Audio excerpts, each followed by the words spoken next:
ഈ ആഴ്ചത്തെ second recipe ഒരു നോൺ വെജിറ്റേറിയൻ വിഭവമാണ്.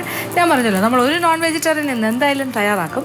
പക്ഷേ ഇതൊരു കറിയല്ല, പിന്നെന്താ ഒരു സൈഡ് ഡിഷ് അല്ല, ഇതൊരു സ്റ്റാർട്ടർ ഐറ്റമാണ്. സ്റ്റാർട്ടർ എന്ന് പറയുമ്പോൾ ഒരു സ്നാക്ക് പോലെ, അല്ലെങ്കിൽ ഒരു വലിയൊരു എന്താ പറയുക, ഒരു വലിയൊരു വിഭവം. നമ്മളൊരു വളരെ ഹെവി ആയിട്ടുള്ള ഒരു ഡിന്നറോ അല്ലെങ്കിൽ എന്തെങ്കിലും ഒരു ഹെവി ലഞ്ചോ ഒക്കെ കഴിക്കുന്നതിന് മുന്നേ ഒരു സ്റ്റാർട്ടറായിട്ട് ഒരു തുടക്കം എന്നുള്ള നിലയ്ക്ക് ചെറിയ ചെറിയ ഷോർട്ട് ഈറ്റ്സ് കൊണ്ടുവരും. ഈ ചെറിയ ചെറിയ ചെറിയ കാര്യങ്ങളൊക്കെ അങ്ങനെയുള്ളൊരു കാര്യമായിട്ട് ഇത് കരുതാം. ഇതൊരു കെബാബാണ്. ശരിക്കും പറഞ്ഞാൽ ചിക്കൻ കൊണ്ടുള്ളൊരു കെബാബ്, ചിക്കൻ ഹറ കെബാബ് എന്ന് വേണമെങ്കിൽ വിളിക്കാം, അതല്ലെങ്കിൽ ഒരു ഗ്രീൻ കെബാബ് എന്ന് വിളിക്കാം, അല്ലെങ്കിൽ ഒരു സ്പൈസി കെബാബ് എന്ന് വിളിക്കാം. എന്താണെങ്കിലും കുഴപ്പമില്ല. ചെറിയ ബോൾസായിട്ടാണ് ഞാനിത് തയ്യാറാക്കാൻ പോകുന്നത്. വേണമെങ്കിൽ അതിൻ്റെ ഷേപ്പ് മാറ്റി കുറച്ച് ഒരു ലോങ് ഷേപ്പിൽ, ഒബ്ലോങ് ഷേപ്പിൽ വേണമെങ്കിലും ആക്കാം. അതൊക്കെ നിങ്ങളുടെ ഇഷ്ടം.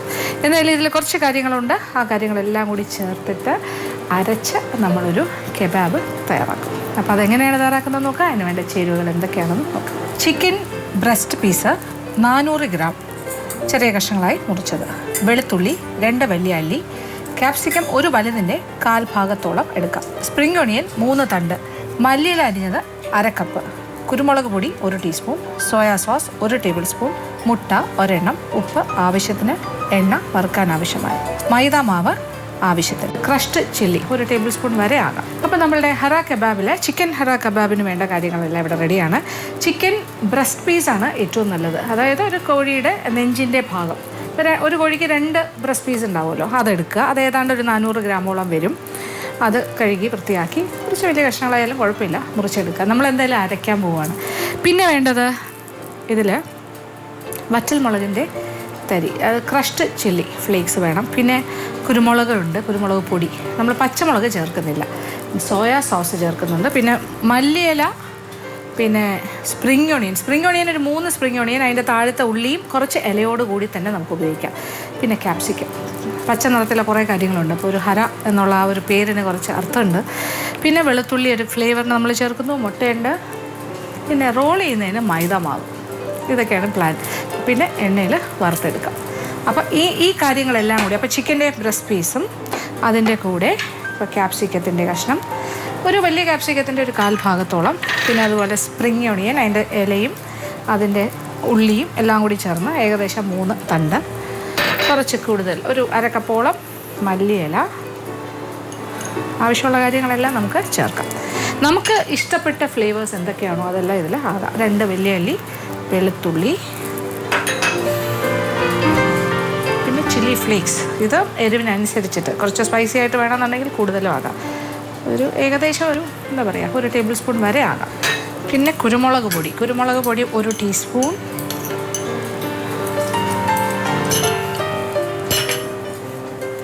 Soya sauce 1 table spoon soya sauce ഞാൻ അളന്ന് വെച്ചിരിക്കുവാണ്. പിന്നെ 1 മുട്ട.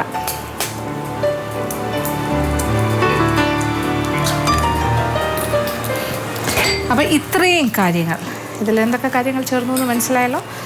ഇനി ഉപ്പ് വേണമെന്നുണ്ടെങ്കിൽ സോയാ സോസിൽ ഇച്ചിരി ഉപ്പുണ്ട് എങ്കിലും കുറച്ച് ഉപ്പ് ചിലപ്പോൾ വേണ്ടി വരും. അത് നമുക്ക് ആവശ്യാനുസരണം ചേർക്കാം. ഇത്രയും കാര്യങ്ങൾ ഒന്നിച്ചാക്കി വേണമെങ്കിൽ ഒരല്പം സമയം വെച്ചേക്കാം, അതിൻ്റെ ആവശ്യമില്ല. ഇതൊന്ന് മിക്സ് ചെയ്തിട്ട് നന്നായിട്ട് മിക്സിയുടെ ചെറിയ ബൗളിലോ വലിയ ബൗളിലോ ഇട്ട് നല്ല പേസ്റ്റായിട്ട് ഒന്ന് അരച്ചെടുക്കാം. കണ്ടല്ലോ ഇതിൻ്റെ കൂട്ടെന്താണെന്ന്, എല്ലാ കാര്യങ്ങളും ഉണ്ട്. അപ്പോൾ എരിവ് നമ്മളുടെ ഇഷ്ടത്തിനാണ്. കുരുമുളക് പൊടി 1 ടീസ്പൂൺ ഞാൻ ചേർത്തു, 1 ടേബിൾ സ്പൂൺ ചില്ലി ഫ്ലേക്സും ചേർത്തിട്ടുണ്ട്, വറ്റൽമുളകിൻ്റെ തരി. അതൊക്കെ ഇഷ്ടാനുസരണം ചേർക്കാം. പച്ചമുളക് നമ്മൾ ചേർക്കുന്നില്ല, അതുകൊണ്ടാണ് ഇത് രണ്ടും ചേർത്തത്. അപ്പോൾ ഇതെല്ലാം കൂടി ചേർത്തിട്ടൊന്ന് അരച്ചെടുക്കാം. നമ്മളുടെ ചിക്കൻ ഹറ കബാബിൻ്റെ കൂട്ട് നന്നായിട്ട് അരച്ച് പേസ്റ്റ് പോലെ ആക്കി വെച്ചിട്ടുണ്ട്. ഒരു പച്ച നിറമാണ്, കണ്ടില്ലേ, ഒരു ഗ്രീനിഷ് കളറാണ്. പിന്നെ എണ്ണ ഞാൻ ചൂടാക്കാൻ വെച്ച് കഴിഞ്ഞു. അപ്പോൾ ഡീപ് ഫ്രൈ ചെയ്താണ് എടുക്കുന്നത്. അപ്പോൾ ചെറിയ ഉരുളകൾ ഉരുട്ടി നമ്മളത് മുട്ട വെള്ളയിലൊന്നും മുക്കുന്നില്ല, കാര്യം മുട്ടയും കൂടി ചേർത്താണ് അരച്ചെടുത്തിരിക്കുന്നത്. പിന്നെ നമ്മൾ വേറെ റൊട്ടിപ്പൊടിയിലൊന്നും മുക്കുക അങ്ങനത്തെ പരിപാടിയൊന്നുമില്ല. നമ്മൾ കുറച്ച് മൈദ മാവിലൊന്ന് ഡസ്റ്റ് ചെയ്തെടുക്കും, അല്ലെങ്കിൽ റോൾ ചെയ്തെടുക്കും എന്ന് പറയാൻ വേണമെങ്കിൽ. ഇത് മൈദ മാവാണ്. മൈദ മാവിലോട്ട് റോൾ ചെയ്യുന്നു. അപ്പോൾ നമുക്ക് എണ്ണ ഇപ്പുറത്തെ അടുപ്പിലേക്ക് വയ്ക്കാം. എന്നിട്ട് നമ്മളുടെ കെബാബിനെ ഒന്ന് ഉരുട്ടിയെടുക്കാം. ഉരുളകളായിട്ട് ഉരുട്ടും.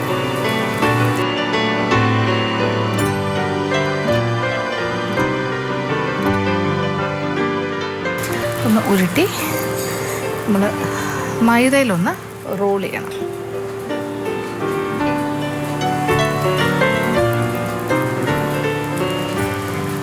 മൈദമാവിലൊന്ന് റോൾ ചെയ്ത് ഒരു പ്ലേറ്റിലേക്ക് വെക്കാം. ഈ രീതിയിൽ നമ്മൾ കംപ്ലീറ്റ് ആയിട്ടൊന്ന് ഉരുട്ടിയെടുക്കാം. കൈ ചെറുതായി ഒന്ന് നനച്ചിട്ടായാലും കുഴപ്പമില്ല, അപ്പോൾ കുറച്ചുകൂടി എളുപ്പമായിരിക്കും. വെറ്റായാൽ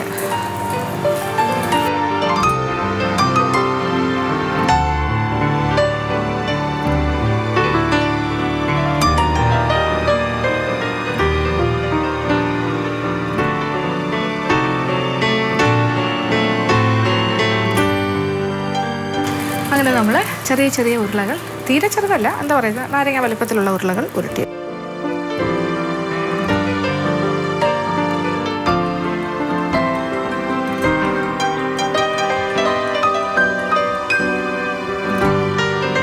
വളരെ സോഫ്റ്റ് ആയിട്ടുള്ളൊരു ഡോ ആണ്, അല്ലെങ്കിൽ എന്താ പറയുക, അതിൻ്റെ ഒരു മിക്സ് കൂട്ട് ഭയങ്കര സോഫ്റ്റ് ആയിരിക്കും. അപ്പോൾ വളരെ ഡെലിക്കറ്റാണ്, സൂക്ഷിച്ച് കൈകാര്യം ചെയ്യണം. അപ്പോൾ ഉരുട്ടാൻ ബുദ്ധിമുട്ട് തോന്നുകയാണെങ്കിൽ കയ്യിൽ വെള്ളം നനച്ചിട്ട് കയ്യിലൊരു ഈർപ്പമുള്ളത് നല്ലതാണ്. അപ്പോൾ കയ്യിലൊട്ടില്ല, എളുപ്പത്തിന് ചെയ്യാൻ പറ്റും.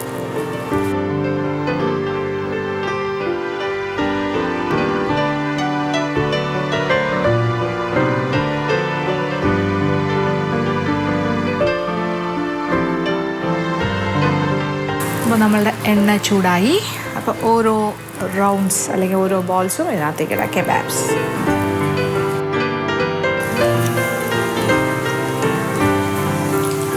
അങ്ങനെ നമ്മൾ ഓരോ കെബാബും ഇങ്ങനെ ചൂടായി കിടക്കുന്ന എണ്ണയിലേക്കിട്ട് വറുത്ത് പോകാം. ഒരു ഗോൾഡൻ ബ്രൗൺ കളറായിട്ട് വറുക്കുക. അപ്പോൾ ബാക്കിയിരിക്കുന്നത് ഇതുപോലെ തന്നെ ഉരുട്ടി വറുത്തെടുക്കുക.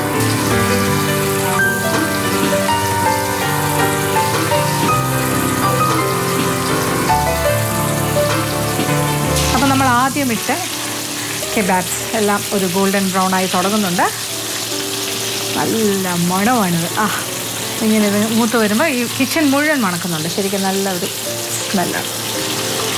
ഓക്കെ, അപ്പോൾ ആദ്യത്തേത് ഏതാണ്ടൊരു ഗോൾഡൻ ബ്രൗൺ ആയി കഴിഞ്ഞു, ആദ്യത്തെ ലോട്ട്. അപ്പോൾ നമ്മളിങ്ങനെ അതനുസരിച്ചിട്ട് ഇങ്ങനെ എടുക്കണം. അപ്പോൾ ഇതിൽ നിന്ന് ഏകദേശം ഒരു 15 കെബാബ്സ് റൗണ്ട് ഒരു വലിയ നാരങ്ങ വലുപ്പത്തിൽ വറുത്തെടുക്കാൻ സാധിക്കും. ഞാനിങ്ങനെ എണ്ണി നോക്കുമായിരുന്നു കറക്റ്റ് എത്ര കിട്ടി നമ്മൾക്ക്.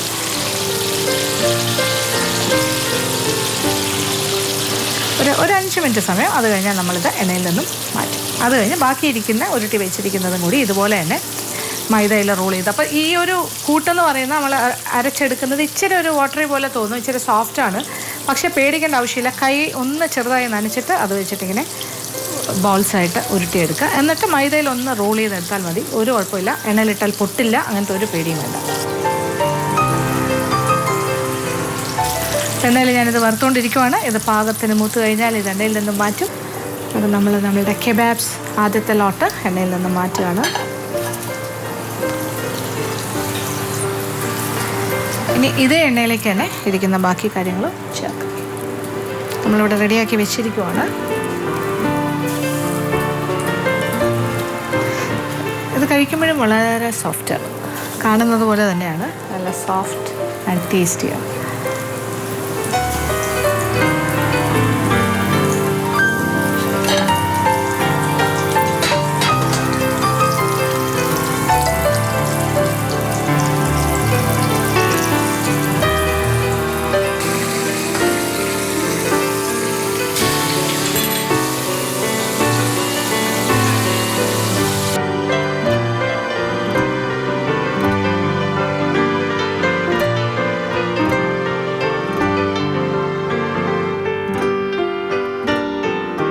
അങ്ങനെ നമ്മളുടെ ചിക്കൻ ഹറ കബാബ് ഇവിടെ റെഡിയായി കഴിഞ്ഞു. ഈ കബാബ് കാണാനായിട്ട് ചെറിയ റൗണ്ട് ബോൾസാണ്, ഒരു ഗോൾഡൻ ബ്രൗൺ കളർ. നമുക്ക് ഇഷ്ടമുള്ള അത്രയും മൂപ്പിച്ചെടുക്കാം. പിന്നെ അത് മൂത്തുകൊണ്ടിരിക്കുമ്പോൾ നല്ല എന്താ പറയുക, വലുതായി വരും. നമ്മൾ ഇടുന്നതിനെക്കാട്ടിലും കുറച്ചുകൂടി എക്സ്പാൻഡ് ചെയ്ത്, കാര്യം ഇറച്ചി വേകുന്നതാണല്ലോ. പക്ഷേ അത് എണ്ണയിൽ നിന്ന് മാറ്റിക്കഴിയുമ്പോൾ കുറച്ചുകൂടി ഒന്ന് ചുരുങ്ങും. പക്ഷേ വെരി സോഫ്റ്റാണ്. ഇത് നല്ലൊരു കെച്ചപ്പിൻ്റെ കൂടെയോ ചില്ലി ഗാർലിക് സോസിൻ്റെ കൂടെയോ ഒക്കെ കഴിക്കാൻ നല്ലതാണ്. കുട്ടികൾക്കെല്ലാം വളരെ ഇഷ്ടമാവും. പിന്നെ സ്വീറ്റ് ആൻഡ് സോർ ആയിട്ടുള്ളൊരു സോസ് ഉണ്ടാക്കി അതിൻ്റെ കൂടെ കഴിച്ചാലും വളരെ ഗംഭീരമായിരിക്കും. ഒരു തായ് സോസിൻ്റെ കൂടെയൊക്കെ ഭയങ്കര രസമായിരിക്കും. എന്തായാലും നല്ല മണവും രുചിയുമുള്ളൊരു വിഭവമാണ്. പെട്ടെന്ന് തന്നെ ഏതൊരു വീട്ടമ്മയ്ക്കും തയ്യാറാക്കാൻ പറ്റിയ ഒരു നല്ലൊരു സ്റ്റാർട്ടർ ഐറ്റമാണ്. അപ്പോൾ തീർച്ചയായിട്ടും ഈ ചിക്കൻ ഹറ കബാബ് തയ്യാറാക്കി നോക്കണം, നിങ്ങൾക്ക് ഇഷ്ടമാവും. പിന്നെ ഇതിൽ നമ്മൾ പുതിന ഇല മാത്രമേ ഉള്ളൂ ചേർക്കാത്തത്, വേണമെങ്കിൽ പുതിന ഇലയും ചേർക്കാം മല്ലിയിലയുടെ കൂടെ. പിന്നെ ഒരു പുതിന ചട്നിയുടെ കൂടെ വേണമെങ്കിലും ഇത് കഴിക്കാം. അപ്പോൾ എങ്ങനെ വേണമെങ്കിലും ഏത് കോമ്പിനേഷനിലും ഇത് കഴിക്കാൻ പറ്റിയ കാര്യമാണ്. നന്നായിട്ട് പ്രസൻറ്റ് ചെയ്താൽ വളരെ നല്ലതായിരിക്കും. അപ്പോൾ തീർച്ചയായിട്ടും പരീക്ഷിക്കുക, എല്ലാവർക്കും ഇഷ്ടം.